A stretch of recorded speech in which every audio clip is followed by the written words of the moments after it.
¿Quién me ha escrito esto? No sé, mando por error. ¿Está grabando? ¿Está grabando? No, estoy grabando. Es que le hago que Patita mala, vas a ver. ay, no, yo.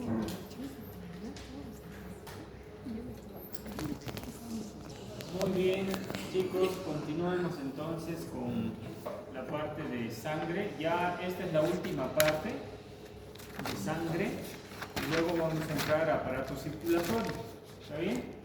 Y he estado revisando la evaluación, es el 4 de abril, así que ya nos queda muy próximo la evaluación. Bueno, de sangre habíamos visto función de los eritrocitos, algo de lo que es transporte de oxígeno, cómo estaban diseñados. También habíamos repasado lo que era la eritropoiesis y cómo está conformada la hemoglobina para cumplir con su función. Habíamos visto algo de lo que son el sistema inmunológico gracias a los leucocitos y hemos visto coagulación. Entonces, lo que nos queda ver un poco es analizar el aspecto del plasma sanguíneo. ¿Está bien? Entonces, fíjense bien. El plasma sanguíneo, recordemos que podemos hacer una prueba laboratorial que es el hematocrito y nos va a dar una relación en porcentaje aproximadamente de un 50%-50%. Por supuesto que hay variación entre varones y mujeres, ¿no?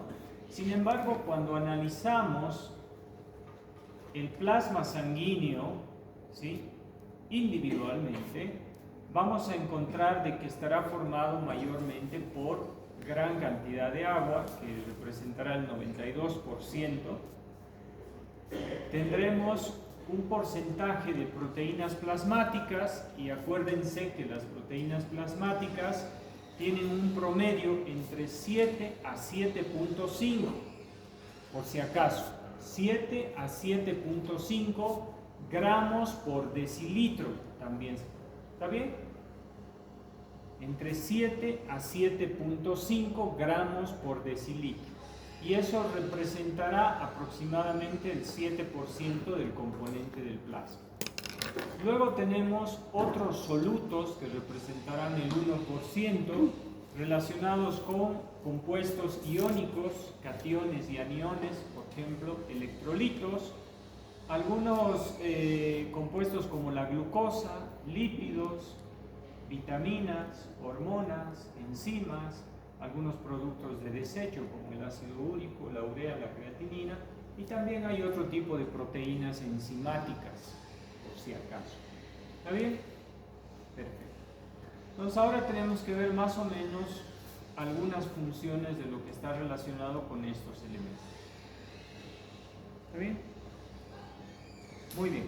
En relación a las proteínas plasmáticas, podríamos mencionar las funciones que cada una de estas cumple. Entonces, ojo con esto, porque esto puede ser una pregunta de examen. ¿Está bien? Fíjense esto, la pregunta puede ser, dentro de las funciones que cumplen las proteínas plasmáticas están, yo puedo colocar todas estas opciones y le ponemos excepto una, ¿no es cierto? Por ejemplo, solo para decirlo nada más, no va a ser así, pero para decirlo, transporte de oxígeno, obvio que no, ¿no? ¿Verdad? ¿Sí o no? Entonces, pero se encuentra, digamos, un excepto. Entonces lo que ustedes tendrían que conocer es todas estas funciones. Las proteínas plasmáticas tienen una función de nutrición celular, tienen una función de transporte específico e inespecífico. Quiere decir que transportan sustancias, por ejemplo, se adosan a algo para poder transportarlo y poder ayudarle a llegar de un lugar a otro, ¿sí? Entonces el transporte de sustancias, que más adelante vamos a ver, ¿no?, que puede ser específico o puede ser inespecífico. Mantienen la presión oncótica, vamos a hablar de las leyes de Starling, ¿está bien? Hablando de lo que son la presión oncótica o la presión coloidosmótica del plasma sanguíneo. Funcionan como un tapón por su carácter anfótero. ¿Alguien ubica esta palabra anfótero? Ya, les recuerdo, ¿sí? ¿Alguien? ¿Mixto? ¿Mixto? ¿Sí? ¿Pero mixto sobre qué? Por ejemplo, se utiliza anfótero en la tabla de valencias como mixto que tiene positivos y negativos adicional. Ah, ya. O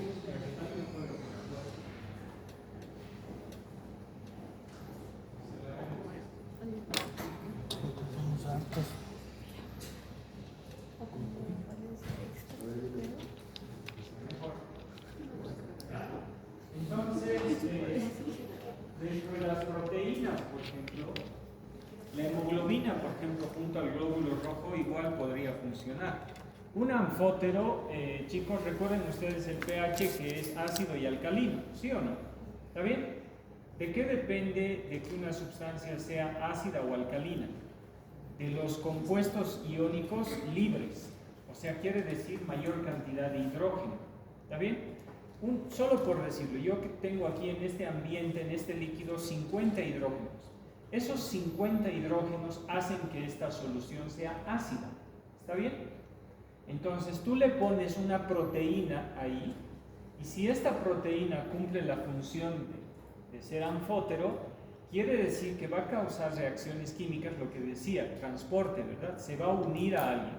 Entonces va a empezar a unirse con iones de hidrógeno que estaban libres.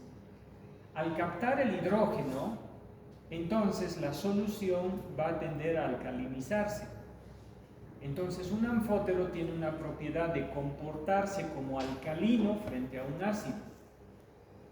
¿Se entiende? Entonces un ejemplo, por eso les decía, tienen una solución, una sustancia que es ácida, ¿está bien? O un líquido que es ácido. Y es ácido porque hay hidrógeno que está libre. Entonces tú le colocas una proteína, un anfótero, y esa proteína va a empezar a captar hidrógeno, lo agarra, por decirlo así. Entonces se comporta como un alcalino frente a un ácido.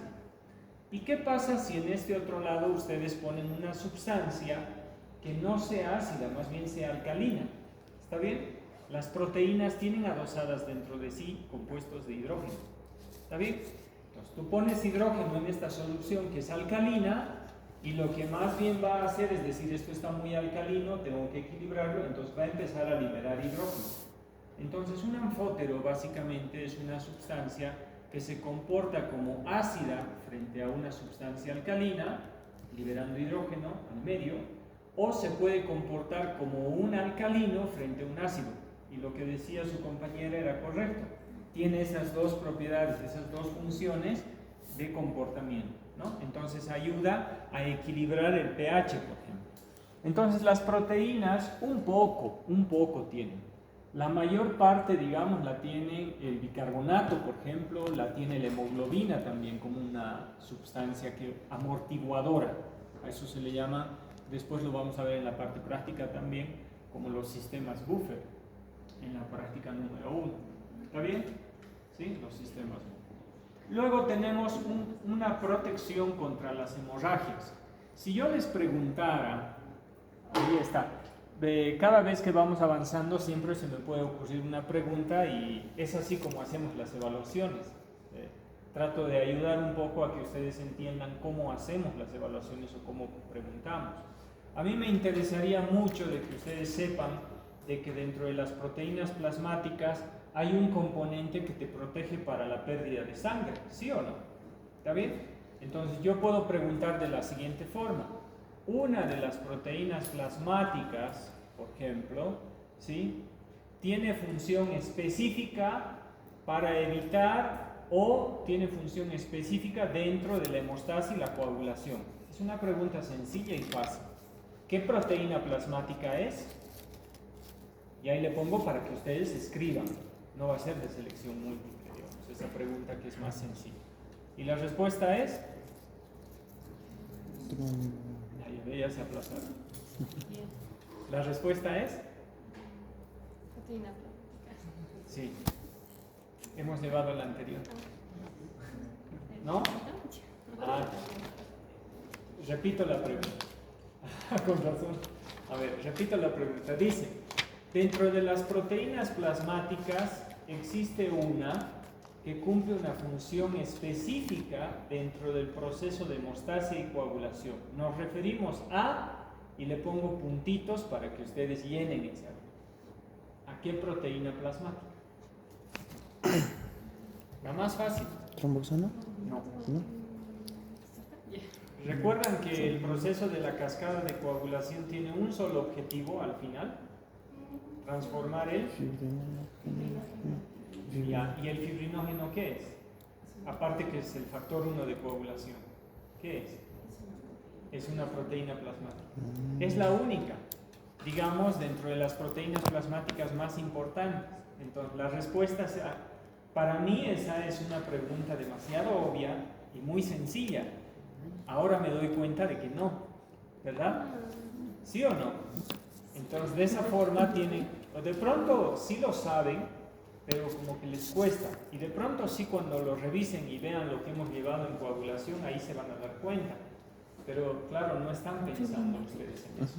Entonces, cuando hago las preguntas, de pronto se me ocurre eso. Entonces, ojo, puede estar esa pregunta en la evaluación. ¿Está bien?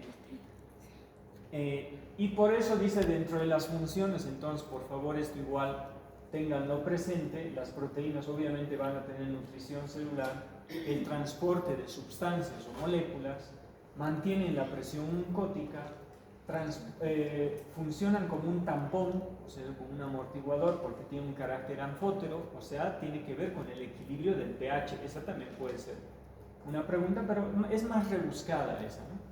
Y luego tiene una proteína específica, especial, donde, ¿qué se llama? Brinda protección contra la hemostasis y la coagulación. Aquí, si yo les quisiera complicar la vida, que no lo voy a hacer, por supuesto, les pondría otras proteínas plasmáticas más, del tipo de las globulinas, por ejemplo, alfa-globulinas. ¿Está bien? Ahí entraría la protrombina. Pero ya sería una pregunta mucho más rebuscada y ahí sería como una pescada. No tiene sentido, ¿no? O de pronto puede ser, hay proteínas plasmáticas que tienen relación con la hemorragia. La principal es el fibrinógeno, ¿no? Pero si la pregunta fuera plural, un poquito más rebuscada, entonces ya es plural la pregunta, y ahí tendría que ser el fibrinógeno y la protrombina, porque la protrombina está dentro de las globulinas, que es una proteína plasmática. ¿Se entiende? Un poco.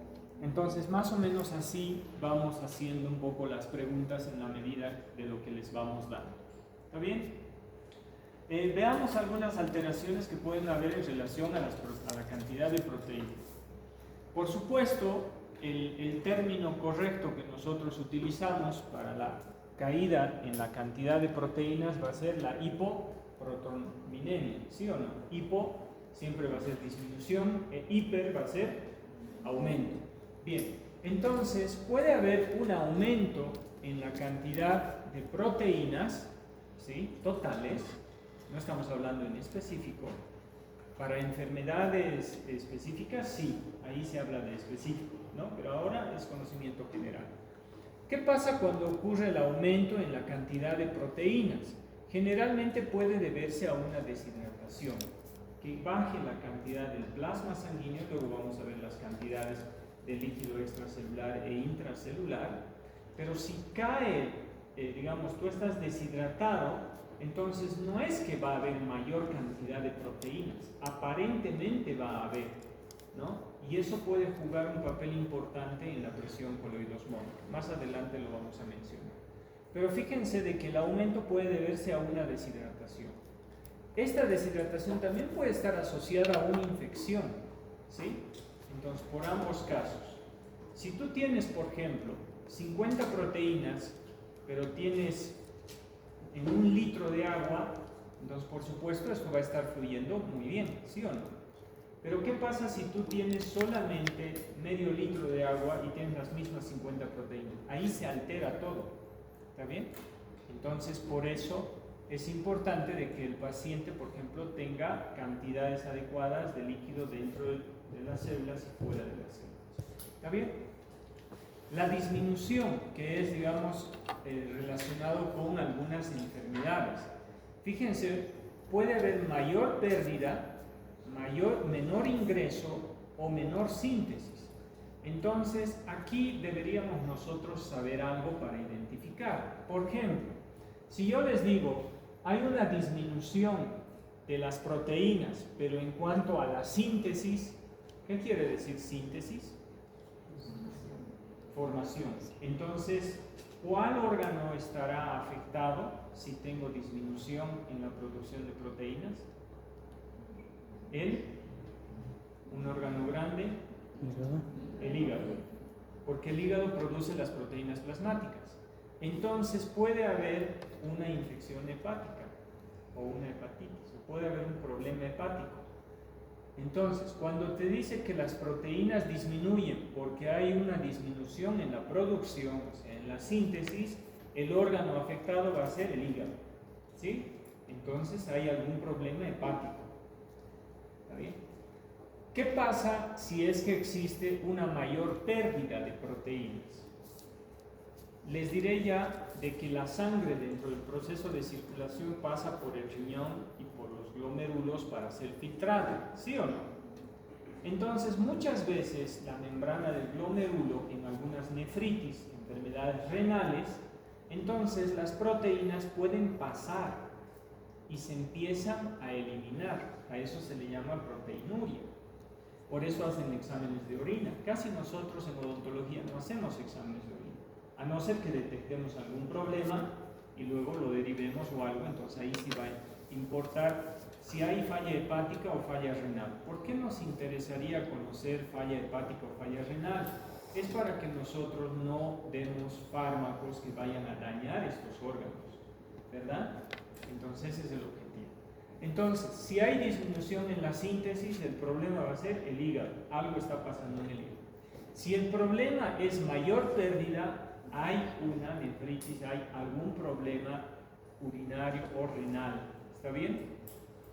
Y menor ingreso, pues entonces dentro de la ingesta también puede haber una disminución, especialmente en aquellas personas que son veganas, por ejemplo, ¿no es cierto?, que no consumen nada de proteínas, o vegetarianas en algunos casos, puede haber algún tipo de alteración en las proteínas en el largo plazo, que es de las menores. Las más comunes están relacionadas al hígado y al hígado. ¿Está bien? Muy bien.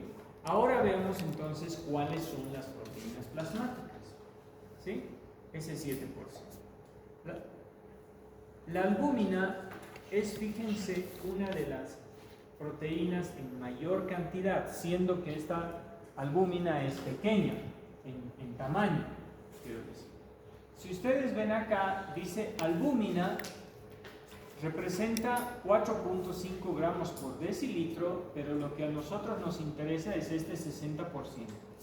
Quiere decir, del 100% de todas las proteínas plasmáticas, el 60% está representada por la albúmina. ¿Está bien? ¿Sí? Ahora, fíjense la función. Esto también puede ser una posible pregunta. ¿Quién rige principalmente o tiene, fíjense esta pregunta, ¿qué proteína plasmática tiene como función principal, ¿sí?, digamos, el control de la presión coloidosmótica? ¿Lo ven?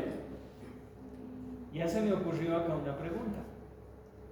¿Qué proteína es? La albúmina. Entonces lo único que tienen que poner es albúmina. O de pronto la pregunta es de selección múltiple y hacemos eso. ¿Está bien? Muy bien. Pero fíjense las funciones de la albúmina. Transporte de moléculas, como por ejemplo se une a lípidos, a hormonas o a esteroides. Entonces las hormonas no son liberadas y circulan así nomás. A veces tienen que ir a lugares específicos y se unen a algunas proteínas para poder circular por el torrente sanguíneo. Entonces la albúmina lo que va a hacer ahí es ayudar a transportar lípidos, hormonas, esteroides. Y su función muy importante es regir la presión coloidosmótica, pero del plasma, no del intersticio, del plasma sanguíneo. ¿Está bien? Y fíjense cuánto rige la presión coloidosmótica, entre un 75 a un 80%. Aquí en este otro lado igual, 75 a un 80% de toda la presión coloidosmótica está regida por la albúmina. ¿Está bien? Luego tenemos a otra de las proteínas, que es las globulinas. Pero a diferencia de la albúmina, que es pequeñita, esta globulina es un poco más grande. Y fíjense, también tiene una gran cantidad. Miren, 35%. de las proteínas totales del 100%, el 35% lo ocupan las globulinas, que representa 2.5 gramos por decilitro. ¿Qué función cumplen las globulinas? Fíjense, transportan iones, igual lo que decíamos a un principio en ese cuadro, son transportadoras, transportan iones, lípidos, hormonas y tienen una función inmunitaria. ¿Por qué? Porque recuerdan ustedes que hay un término que se llama inmunoglobulinas. Entonces, nada más ahí le han aumentado el inmuno para referirse al sistema inmunitario que es de defensa, y le aumentan la globulina. ¿Por qué? Porque tenemos alfa globulinas, beta globulinas del tipo 1, 2, beta globulinas y gamma globulinas. Y es la que ustedes conocen, la inmunoglobulina G, la D, la E, ¿sí o no? Entonces, estas globulinas se dividen, y esto de hecho es que ahora mismo les voy a complicar un poquito la vida porque les voy a mostrar todas estas, ¿sí? Y ahí como que se complica un poco, ¿está bien? Perfecto. Entonces ahí tenemos a la albúmina y a las globulinas. Y luego tenemos a una de las proteínas principales dentro de la hemostasia y la coagulación. No se olviden, chicos, de que el fibrinógeno, primero, es una proteína plasmática. 2, es el factor 1 de coagulación. ¿Está bien? No se olviden eso. Yo puedo preguntar, ¿cuál es el factor de coagulación número 1? Es el fibrinógeno, ¿no? Listo. ¿O qué proteína plasmática está relacionada con la hemostasia y la coagulación dentro de la cascada de coagulación? El fibrinógeno, siempre como proteína. Fíjense, ocupa el 4%, es muy poco, ¿verdad? Aquí tenemos 60 más 35 y 1% son proteínas séricas especiales que son como enzimas y todo eso, ¿no? Eso es el 1%. Porque si suman ustedes acá, la albúmina ocupa el 60%, la globulina el 35% y acá el 4%. Entonces, sumado todo esto te da 99%. Y hay un 1% de proteínas plasmáticas como accesorias, podríamos decirlo así. ¿Está bien? Componente esencial de la coagulación. Y aquí también viene otra pregunta que puede ser. ¿Está bien? Pregunta. Las proteínas plasmáticas se sintetizan en el hígado exclusivamente, excepto una. ¿Cuál es la respuesta? Las globulinas. ¿Está bien? Entonces, a ver, fíjense la pregunta. Dice, todas las proteínas plasmáticas, inclusive puede ser esta pregunta de falso o verdadero, sencillamente, ¿sí o no? Todas las proteínas plasmáticas se sintetizan en el hígado, ¿verdadero o falso? Falso. Si yo pregunto, ¿la albúmina y el fibrinógeno son proteínas plasmáticas producidas exclusivamente en el hígado? ¿Verdadero o falso? No, verdadero. Fíjense esto.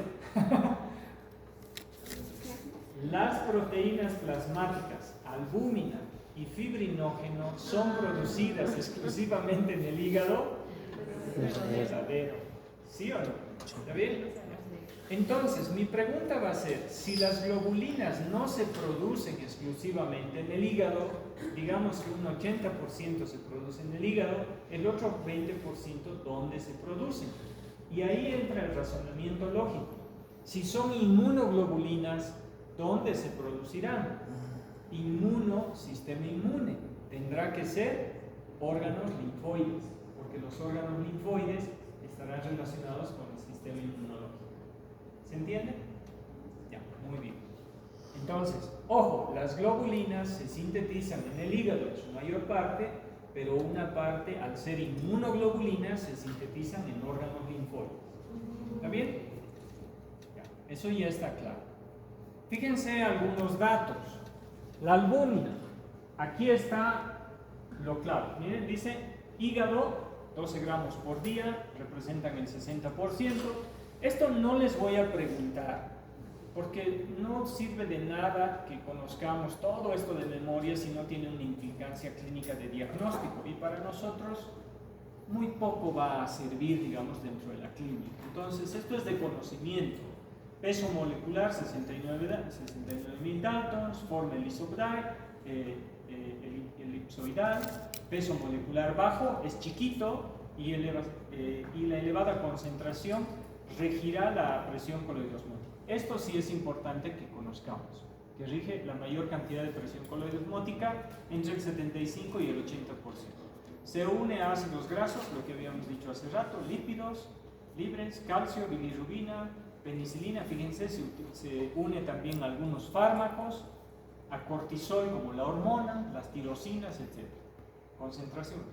Datos, nada más de datos. ¿Está bien? Las globulinas, aquí se complica un poco, porque dice, al tener tantas globulinas, ¿sí?, y se sintetizan en dos lugares, en el hígado y en órganos linfoides, fíjense, tenemos a la alfa-1 globulinas. Esta, orosulmucoide, no nos interesa mucho. La antitripsina tal vez la podríamos considerar, porque recuerdan cuando muere un glóbulo rojo, la médula ósea, recuerdan que ustedes necesita hierro para formar más glóbulos rojos y mantener 5 millones todos los días, ¿sí o no? Es una gran tarea que tiene la médula ósea roja y no consumimos el hierro suficiente. Entonces, estas proteínas, por ejemplo, que van a hacer aquí, algunas se pueden unir al hierro, como ser la ferritina y la transferrina. Y hay otras, como por ejemplo la antitripsinas, que igual pueden coadyuvar, digamos, en la formación de algunos elementos celulares. ¿Está bien? Y luego tenemos fijadora de tirosina, fíjense, a una hormona. Entonces se une a esta para que pueda ser transportada hacia algún lugar. Luego, fíjense acá, si yo fuera un poquito más, quisiera complicarles más la vida, ahí sí yo preguntaría cuáles son las dos proteínas plasmáticas que tienen función dentro de la hemostasia y la coagulación. Especifique, ¿sí? Y ahí al especificar yo les pediría ahí, fibrinógeno se forma en el hígado, ¿sí o no? Y la protrombina también se forma en el hígado, es una globulina del tipo alfa-2 globulina. Pero ya es mucho más complicado eso, ¿verdad? Ya, no vamos a preguntar así, para que no llore. Bien, pero sepan de dónde viene la protrombina. Pero pregunta, ¿qué factor de coagulación es la protrombina? El 2. Justamente la protrombina se transforma en trombina y cataliza el fibrinógeno para que se convierta en fibrina. Entonces es muy importante. Y había sido una alfa-2 globulina. Luego tenemos las aptoglobinas, las macroglobinas, y estas sepan de conocimiento. Otra, las beta-globulinas, que se forman igual en el hígado. La transferrina, aquí está la proteína transportadora de hierro. Las lipoproteínas, la proteína reactiva, la C-reactiva. Fíjense el plasminógeno, otro factor de coagulación, otro que ayuda en la coagulación, el plasminógeno y la plasmina, ¿sí? Y luego las gamma globulinas, que tienen relación con los linfocitos B y luego con lo que son las inmunoglobulinas A, G, M, E y D. Fíjense, todas las inmunoglobulinas. ¿Está bien? Pero no les vamos a complicar la vida. Sepan, lo más importante es de que sepan de que las proteínas plasmáticas se forman en el hígado y las funciones generales que cumplen estas. ¿Está bien? Perfecto. Otros solutos, decíamos, como por ejemplo los electrolitos. Proteínas plasmáticas, vamos a ver más adelante sobre la presión coloidosmótica, pero vayamos viendo un poco de los otros solutos. Hablamos de todos los compuestos iónicos, cationes y aniones, como ser el sodio, que es positivo, potasio, que es positivo, cloro, que es negativo, hidrógeno, ¿sí?, calcio y bicarbonato. Todos estos elementos básicamente cumplen una función porque las células trabajan con estos compuestos de forma equilibrada tanto en el medio extracelular como en el intracelular. De hecho, la homeostasis te hace de que estos compuestos estén distribuidos irregularmente. Por ejemplo, sodio. Si yo pregunto, ¿el sodio se encuentra más en el medio intracelular o extracelular? Extracelular. ¿El potasio se encuentra más en el medio intracelular o extracelular? Intra. Entonces, y la pregunta tiene que ser para nosotros, ¿por qué? Porque debido a que cuando estos compuestos en algún momento se intercambien, las células funcionan y algunas células funcionan más que otras, como por ejemplo el sistema nervioso, ese es su mecanismo de acción, de cómo trabaja, ¿sí? Pero sepan que en todas las células hay, y de hecho a que tienen cargas eléctricas, la membrana de cada célula está cargada eléctricamente, ¿sí? Las neuronas están cargadas a menos 70 milivoltios, el músculo está cargado a menos 90 milivoltios, y así hay varias células que están cargadas y oscilan en esos rangos. Entonces, gracias a estos compuestos.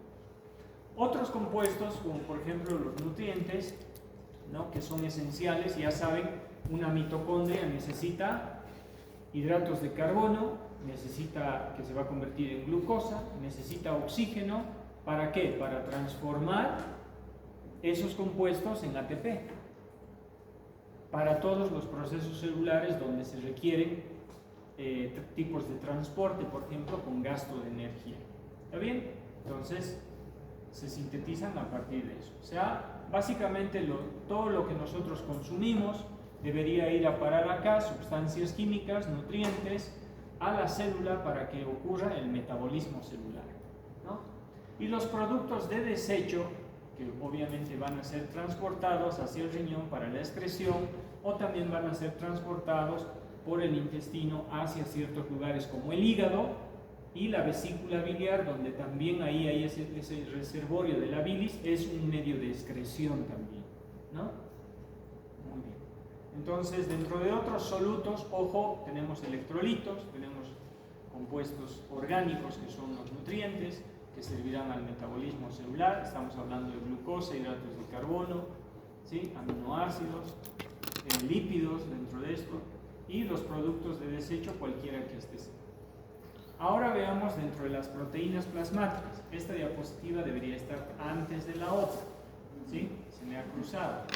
Las leyes de Starling, hablando de la presión coloidosmótica, rigen 4 presiones. Fíjense ustedes que dice presión hidrostática intersticial y presión oncótica intersticial. Eso quiere decir que está afuera del vaso sanguíneo. ¿Está bien?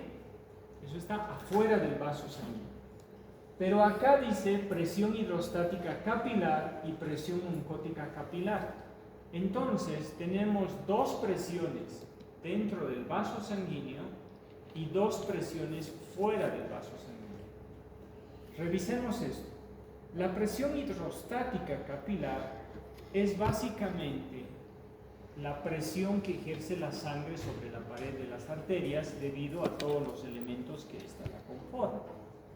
¿Qué quiere decir? El corazón bombea el líquido y con todos los elementos que están acá adentro va a haber una presión sobre la pared de los vasos. Y no me estoy refiriendo a presión arterial, que ese es otro tema.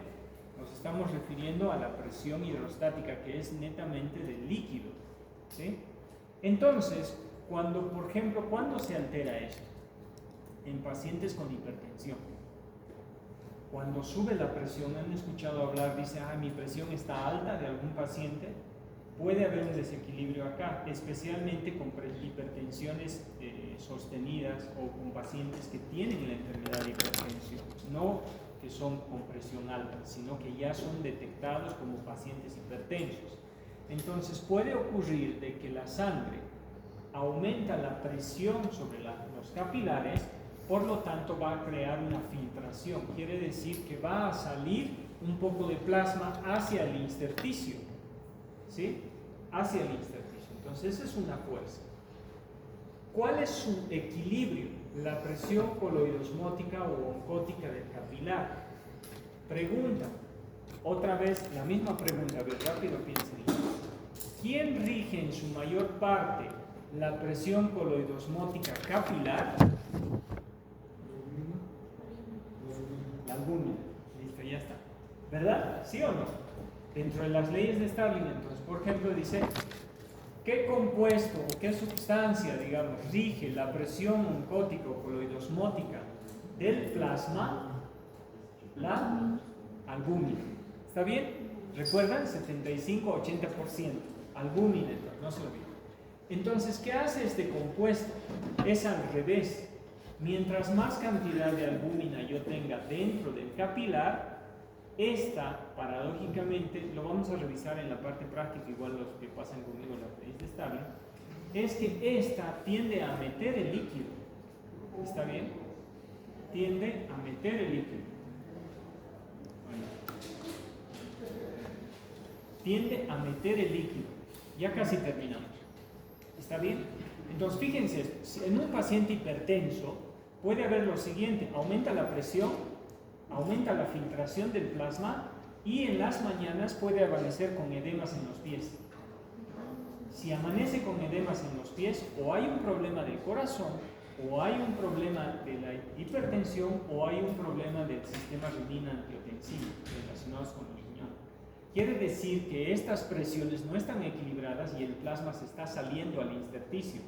Entonces los pies empiezan a notarse. ¿Por qué? Porque además la circulación en los pies no es la misma, ¿no? Porque cuesta el retorno venoso. Hay unas válvulas ostiales ahí que ayudan a que retorne, pero es más difícil. Y adicionalmente, si tú tienes una enfermedad, entonces eso te va a tener. Entonces te prende alertas para que tengas cuidado con aquellos pacientes. Y en la hipertensión hay que tener cuidado con el uso de anestésicos, ¿sí o no? ¿Verdad? Muy bien. Y luego, fíjense, yo tengo entonces la presión hidrostática capilar es la que tiende a sacar. Puede verse alterada en la hipertensión o en otros problemas con algunas hormonas, que eso después lo revisamos. Y luego tenemos la presión oncótica, que las proteínas más bien tienden a meterle el líquido por una presión coloidosmótica. Y recordarán la ósmosis, por ejemplo, ahí también tiene cierta relación, aunque no es lo mismo. ¿Está bien? Y sin embargo tenemos dos que intentan, digamos, la presión hidrostática intersticial es la fuerza del líquido que ejerce desde afuera para meterse, y la presión oncótica intersticial. La presión oncótica intersticial, otra pregunta, con esto casi vamos terminando. La presión coloidosmótica del plasma está regido por, en general, no en específico, por proteínas plasmáticas. La respuesta, ¿está bien? La presión coloidosmótica está regida por proteínas plasmáticas. Si la pregunta fuera más específica, fuera así. La presión coloidosmótica está regida en orden de importancia por la albúmina. Después, un poquito la globulina y casi nada el fibrinógeno. ¿Por qué? Porque la albúmina tiene un 60% del total de proteínas, las globulinas el 35% y el fibrinógeno casi nada. Entonces, en ese orden mismo rigen la presión coloidosmótica. Ahora, ojo, la presión oncótica intersticial debería ser 0. ¿Por qué? Porque aquí afuera no deberíamos tener gran cantidad de proteínas. Todas las proteínas deberían estar dentro del plasma sanguíneo. ¿Está bien? ¿Sí? Y esto solamente era para recordarles que el agua del plasma, el agua corporal total, por ejemplo, que representa el 60% de todo organismo, tenemos el líquido intracelular que ocupa el 40%, fíjense, y el 20% ocupará el plasma sanguíneo 5% y el líquido intersticial 15%. Esa es una distribución, le pueden tomar una fotito, nada más para algo. Y luego debemos saber las cantidades, pero como les decía, esto no quiero de memoria. Yo no les preguntaría, el sodio se encuentra en 142 miliequivalentes, ¿para qué? Lo único que yo les puedo preguntar más bien es qué cantidades de pronto, ¿no? ¿Dónde se encuentra el sodio más? ¿Por qué? Porque debo tener idea para después cómo funciona. Estas cantidades, pero sepan las concentraciones tanto del líquido intracelular como el extracelular, sí es importante conocerlas, pero no de memoria. ¿Está bien? Sino más bien para qué me serviría yo conocer todos estos elementos. Por ejemplo, la glucosa, qué cantidad. Esto sí debo conocer porque en un laboratorio debo saber, ¿no? Para detectar diabetes, por ejemplo. Entonces son pruebas laboratoriales, por ejemplo, que tú tienes que saber cuánto de colesterol total, LDL, triglicéridos, glucosa, creatinina hay, porque si estos valores se alteran, entonces estamos hablando de una enfermedad, ¿no? Muy bien. Hasta ahí entonces, chicos, sangre, y la próxima empezamos con aparato circulatorio. ¿Está bien? Este igual era un ADN. Muy bien, le dejaremos al doctor. ¿Cómo capítulo? ¿Aparato qué? ¿Aparato qué? Circulatorio. Circulatorio. La próxima es aparato circulatorio. Buenísimo.